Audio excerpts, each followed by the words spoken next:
अस्सलामुअलैकुम and welcome to my YouTube channel.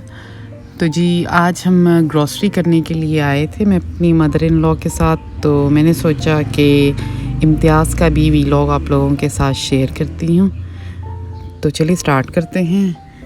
सबसे पहले तो जब हम एंटर हुए तो इनके ऊपर जो है वो फ्रोज़न मतलब मीट वगैरह ऊपर होता है, और ये शार्क तो मुझे बड़ी अट्रैक्ट की। पता नहीं कौन कोई खाता ही होगा इसीलिए उन्होंने ये रखी हुई है। बाकी क्रैब्स वगैरह प्रॉन्स वगैरह सब कुछ था, बट ये जो शार्क बैठी हुई थी ना सामने, ये आपका वेलकम कर रही थी। तो हमेशा की तरह जी सबसे पहले हम लोग ऑयल के सेक्शन में ही जाते हैं। ये सारा कुछ इनका बेसमेंट में होता है। तो ऑयल अब ये जैसे कि ईवा ये हमने इस दफ़ा ट्राई करने के लिए लिया था कि ऑयल फ्राइंग के लिए हम ये वाला ऑयल लेकर जाते हैं, और वैसे हम डालडा कुकिंग ऑयल ही यूज़ करते हैं।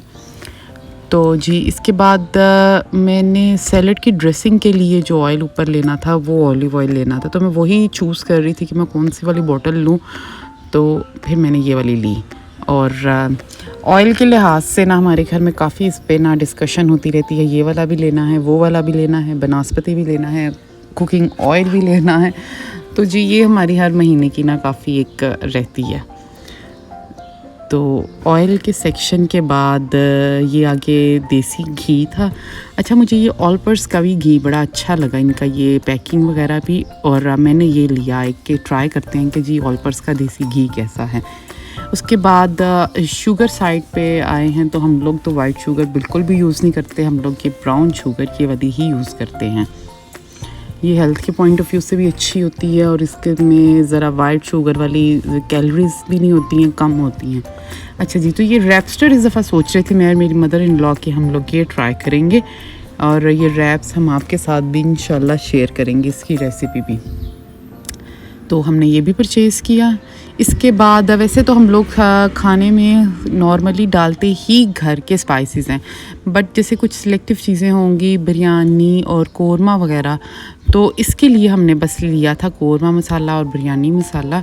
बाकी तो हम लोग घर के ही स्पाइसेस सब यूज़ करते हैं। तो यहाँ पे तो वाइड वैरायटी होती है, हर चीज़ का मसाला होता है। तो और एक ये चाट मसाला, इसके बगैर तो चाट बिल्कुल भी मज़े की नहीं लगती।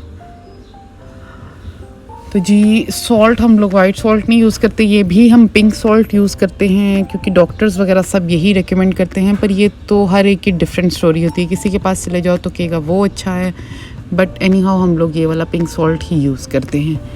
अब जी केचप वाला सेक्शन। अच्छा वैसे एक बात है कि जितनी ज़्यादा किसी चीज़ में वैरायटी होती है ना, उतना ही ज़्यादा मुश्किल होता है किसी चीज़ को चूज़ करना।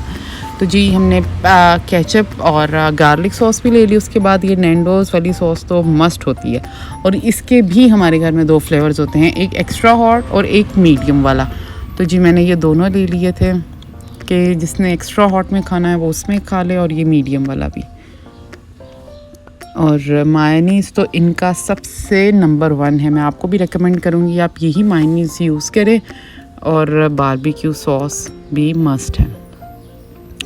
अच्छा जी, अब ये सॉसेस वाला एरिया वाइंड अप हो रहा है, तो इसके बाद हम ये कॉफ़ी और योवल्टीन वाली साइड पर आते हैं। कॉफ़ी भी हम लोग बहुत शौक़ से पीते हैं। हॉट कॉफ़ी की तो वैसे भी बहुत से हैं बेनिफिट्स हैं काफ़ी ज़्यादा। और चाय हम लोग टपाल यूज़ करते हैं, इसके अलावा हम लोग कोई चाय यूज़ नहीं करते। तो आप लोग कौन सी चाय यूज़ करते हैं, आप लोग भी मुझे कमेंट में बताएं। अच्छा जी, अब ये आ गया डिटर्जेंट वाला एरिया। तो इसमें भी हम सर्फ एक्सेल ही यूज़ करते हैं क्योंकि दाग तो अच्छे होते हैं। और ये डिटोल का फ्लोर क्लीनर ये भी सबसे बेस्ट है, तो हम इसको भी यूज़ करते हैं, डिटोल का फ्लोर क्लीनर जी। उसके बाद ये बटर सेक्शन और चीज़ वाला सेक्शन आ गया है, इनका ये ऊपर ही है। और इधर तो बड़ी मज़े की चीज़ें थी, और यहाँ से ही हमने बटर और चीज़ जो थी हमने वो ली अपने लिए। अच्छा इनका ये देखिए, मुझे ये चीज़ बड़ी अच्छी लगी है इनकी, मैंने अपने लिए भी लिया ट्राई के लिए, आप भी लीजिएगा। ये एक तो एडम्स वालों का था, अब ये नूरपुर वालों का भी आ गया है, वाइट बटर अनसॉल्टेड, और ये 1 kg के ब्लॉक्स थे, तो ये मैंने भी एक लिया। ये जेब आ गए, एनर्जी ड्रिंक्स आ गए, और ये मेरी बेटी का जूस आ गया, और वो यही पीती है मुसाफ़ी का, तो मैंने उसके लिए यही लिया। और ये चिप्स के बगैर तो जूस हो या ड्रिंक्स हो वो तो इनकम्प्लीट होती हैं। सो जी हमारी ग्रॉसरी होगी वाइंड अप। अब जाते जाते मैंने सोचा आपको एक दफ़ा ये क्रॉकरी की लुक भी दिखाऊं। क्रॉकरी बड़ी खूबसूरत है यहाँ पे, बड़े एंटीक डिज़ाइंस हैं सारे यहाँ पे। ये देखिए कितने खूबसूरत हैं। अच्छा, मोस्टली पे इनकी गोल्डन लाइंस वगैरह भी हैं, तो बड़ी अच्छी इनकी क्रॉकरी है यहाँ पे। सारी ही क्रॉकरी बहुत खूबसूरत है। ये देखिए जैसे कि ये टी पॉट वगैरह। तो जी इम्तियाज़ में हर किस्म की ही वैरायटी है, ग्रॉसरी के साथ साथ क्रॉकरी भी और मतलब सब कुछ है, मीट वगैरह भी, ईच एंड एवरीथिंग। तो जी आपने मेरा व्लॉग ज़रूर देखना है, लाइक और कमेंट किए बगैर आपने बिल्कुल नहीं जाना मेरे चैनल को, तो आपने सब्सक्राइब। अल्लाह हाफिज़।